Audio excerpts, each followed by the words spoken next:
Christians, every now and then when you're having a conversation with someone and there's the discussion about some kind of potential opportunity, we have a tendency to doubt that this goodness is headed toward our way.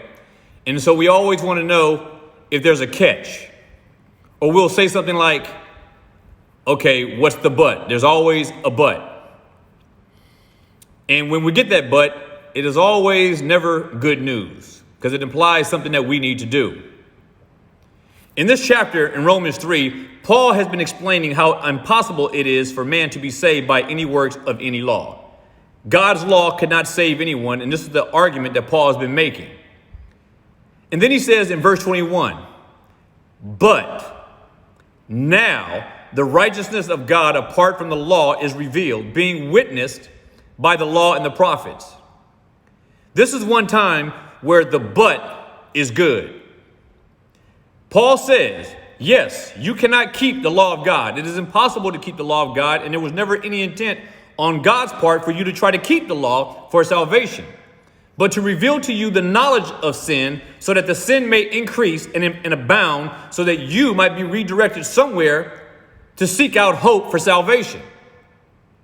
So when Paul dispels the notion of keeping the law for salvation, he then comes with verse 21 and he says, but now the righteousness of God apart from the law is revealed, which means you can obtain God's righteousness. Paul is outlining a way of obtaining God's righteousness without the effort of trying to keep the law. So why is it that so many of you are trying to live by the law as if you can be saved by the law when Paul has already explained how impossible that is? And then says that the righteousness of God is now manifested in a different way. And that way is also being witnessed by the law and the prophets, which means that the law and the prophets, they all testify to this approach that Paul is about to explain.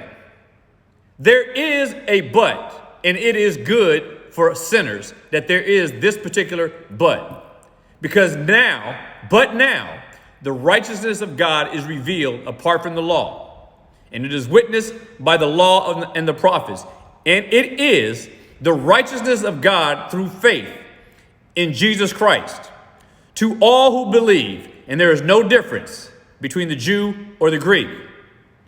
The righteousness of God comes by faith in Jesus Christ. This is the but. Be provoked and be persuaded.